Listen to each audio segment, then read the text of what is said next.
Picture this. You have spent months working towards a goal. You pour your heart into it, into the process, only to face setback. And that setback is derailing the plan. Maybe it's an injury, maybe it's a tough loss, maybe it's something that is totally outside of your control, and there is really nothing that you can do about it, but it feels like a punch in the gut. Now, it's moments like these that really test us. Are you going to give up? Or are you going to find a way to hold on, and keep that hope and keep moving forward? Now, this episode today is about how to stay hopeful, even when life does not go your way.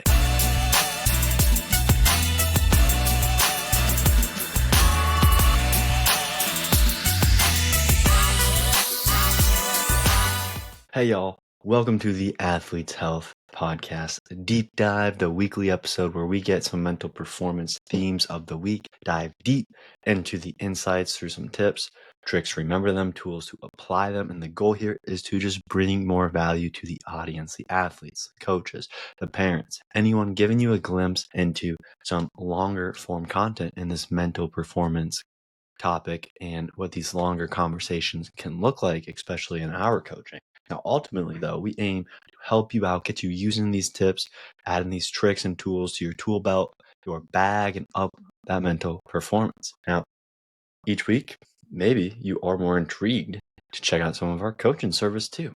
But nonetheless, we have a theme, and this week's theme is how to stay hopeful when nothing seems to be going your way. So without further ado, let's dive deep into all things hope. Tip number 1 is turn setbacks into lessons. How can every challenge become that thing that makes you better? So just imagine this. So you've prepared for a big moment, right? A race, a game, a competition, a personal milestone, right? But instead of that success that you've just been dreaming about, you face an obstacle, and this obstacle is just a little too big that you can't get through it, and it totally changes the plan. Now, at first, this feels like failure, right? But what if that setback was actually just a stepping stone to something even greater? And that's why this is the lessons lens. So I want us to make sure we use these tricks that after every setback, we can ask ourselves, what is this teaching me? And we can even write down 1 or 2 lessons that we can look forward to.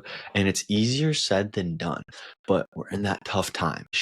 We need to, and this because it helps us get through it, reflect on what is this teaching me. We can create a habit of reflecting weekly on the challenges, on the strengths that we've developed, on those mental muscles that have gotten stronger because we faced these challenges, because we've worked on these certain tactics and how we have developed from these hardships. So a lot of times, like in the basketball space, when there's only 5 people on the court at a time, right? Maybe it's one poor performance or a poor season or whatever the case is when we're not performing up to our expectations, right? So this other basketball player that I was working with, this was happening. And then she spent the year, she had to study the game film more. She had to work on her defensive skills more. She had to get stronger. So then she returned the next year and she was one of the critical players on the team.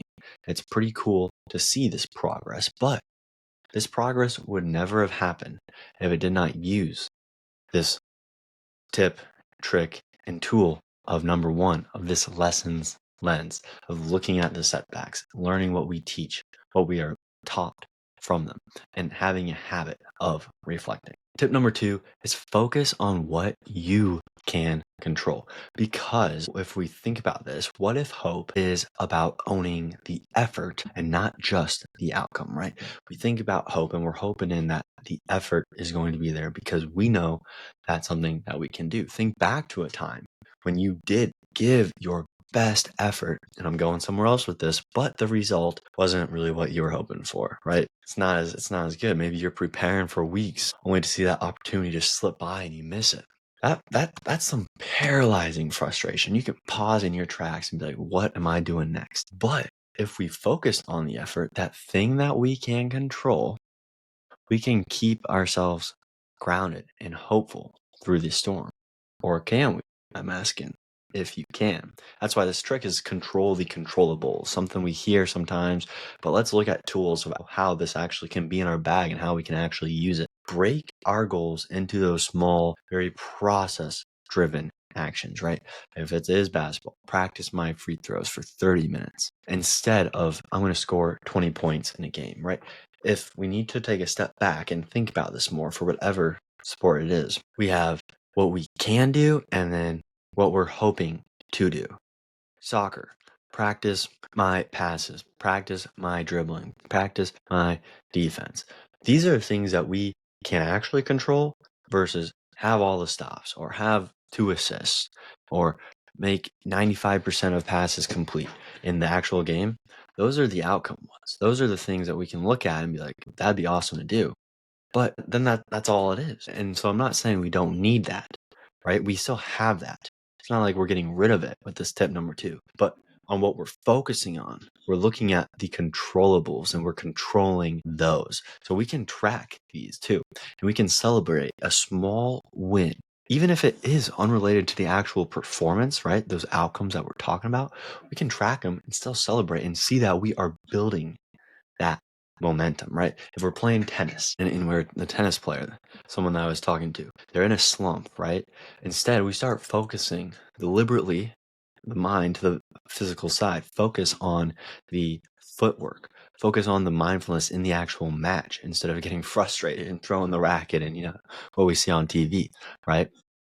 That focus boosted the confidence and eventually the performance followed. That outcome was there, but we started on those controllables with this tip number 2 in the trick: control the controllables. Thank you for tuning in to the Athlete's Health podcast, and I just wanted to share what we're all about. The Athlete's Health is an online mental gym helping athletes build confidence and resilience in both sports and life.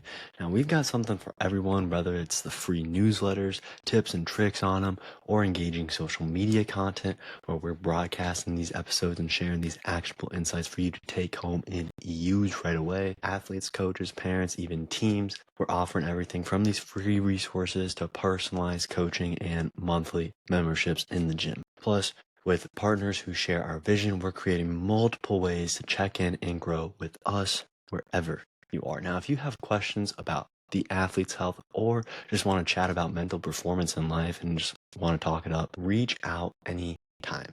Now, together, we're building TAH Titans, those resilient, hardworking, and ready to conquer their goals people, athletes. Now, let's get back to this episode.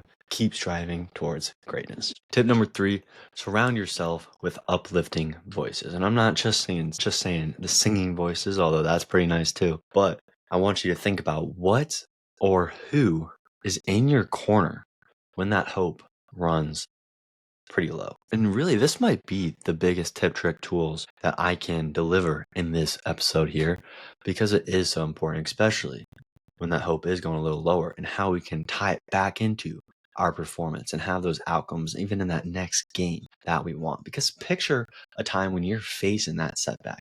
Are you turning inward, isolating yourself, or were you leaning on others a little? Sometimes that hope comes from the people around us. And it's those people around us that remind us who our strengths or what our strengths actually are when we are forgetting, because it doesn't look like it's not working. Those dots don't seem like they're connecting at all until we use this trick, the Hope Squad, and we can see and go back and look at how the dots are connecting and have that faith, that trust that they'll connect. So how we do this is we just have 2 or 3 people, you can have more or less, but generally we hear that saying, keep your circle small. And it seems like most people have 2 or 3 people that they go talk to on a regular who are going to encourage and uplift us and set a regular time to connect with them. Okay. Make sure, and if it's not the same date every time because we're so busy, make it a time frame. Within this time frame, we're going to meet it. And if you're a procrastinator, then like it's a test, the end date, you're going to be getting it in that night before and crunching it in. And also, in addition to that, have a go-to playlist, some positive podcasts, some positive songs, some things, videos that kind of lift you up. Maybe it's not positive. Maybe it's ones that make you kick in the butt and get you going. It's whatever we need in that situation. Everyone is different. Now, I don't personally know them, but I know of some stories of some gymnasts failed to qualify for nationals, but they had their teammates, they had their coaches. They relied on them heavily for that support. And that ultimately gave them that encouragement, that motivation to double down that off season and get through with flying colors the next year. And that is exactly how we're using this tip number 3 with the trick and the tools to use that hope squad and surround yourself with those voices that are going to help us out, lift us up, level us to that next floor, that next game plan. Tip number 4 is create a vision bigger than today, because we get stuck in that small microscopic view. But we can ask ourselves, how does staying focused on the bigger picture help us find hope, especially in that moment? And it's in that moment where it is dark, because it is always dark before the light in a tunnel, right? And that's exactly what we're looking at with this bigger vision, because when you're stuck in the middle of a hard moment, it's very easy to get lost in the frustration, in that darkness, right? Quite literally, if it's dark, we're probably going to get a little lost. But if we think about time, if we see that light either at the end or at the next part of the tunnel, at this tunnel where we came from, and we remind ourselves of that bigger picture, why we were going through that tunnel, that why, your why, that perspective is something else. Let me ask you, does that perspective help push you through? And that is why we want this bigger vision. We know if we're trying to go on that road trip, we're going to have a couple tunnels that we got to walk through. They're going to be a little dark, and we have the hope to get through it by having that bigger vision that we know there's going to be the light at the end of that tunnel. And that's why this trick is the future focus. We're focusing on the future. Write down those ultimate goals. Revisit them when you feel stuck. Revisit them every day. So no matter what happens, you can see that light at the tunnel. Visualize yourself achieving those long-term goals, that image that keeps you motivated, especially during those tougher times. A lot of athletes, right, recover from an ACL injury. They get the surgery, but this is something else that they can do.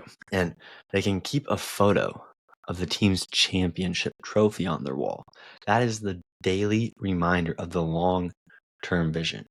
Keeps the motivation through the rehab, right? This was a story of a soccer player. So this was real, where they had the ACL injury, but they knew they wanted to keep going. They got the surgery because they were not done with what they wanted. So they had that very long-term vision, bigger than the day, bigger than the recovery, than that process that they're going through the ACL, of the trophy, and wanting to get that trophy once again. And lastly, tip number 5, just like we were leaning into that voice, we're going to lean into gratitude. Focusing on certain things can really help us out. So what if you focused on what's going right instead of what's going wrong? And trust me, one thing said, another thing done, when we're thinking about what we're doing, how we're doing it. But what if we focused on what was going good, what was going right, and not what was wrong? Because I promise you, something is going right. Imagine you have a tough day. Nothing seemed to go as planned. And you just feel like we're giving up. We're like, I'm throwing in the towel. I'm done. Dropping the stream down the trash. I'm done playing this. I'm going to quit tomorrow. But you take a moment, right? You reflect. You think back. You go, huh, what is going right?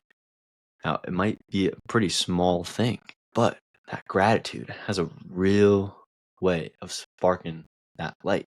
Flame, a little lighter, does not have to be a big flame to spark a candle or spark the fire. And that's exactly what this gratitude can do, to spark that hope, to start getting that snowball rolling once again, especially when we need it the most. So this is the GR trick, but it's actually gratitude reset.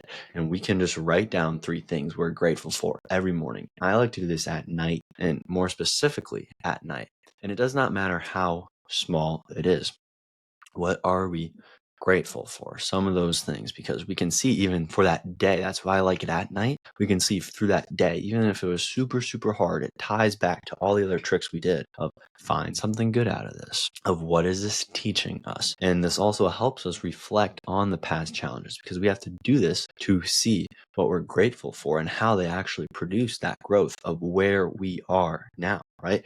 We might have to think back to 2-3 months ago, to 60, 90 days, to see how it's actually made its fruit, how we are where we are now, because it might stem back that long ago, right? If you're running, right? Let's say we're doing a running sport and we're injured, we're going to feel pretty down, right? We're going to feel pretty discouraged, because our progress, everything that we put in all the time, all the miles, it starts to degrade. But if we put down this little gratitude journal and we write down something we appreciated about the recovery process, about the body's ability to heal, this mindset shift, this mental gym of these different exercises, keeps that motivation going through rehab. We see how there is rehab occurring, how there is progress growing. No matter how small, no matter what bad things happen, we can still focus on that good stuff. And that is ultimately why we're leaning into the gratitude with this trick, the gratitude reset, GR.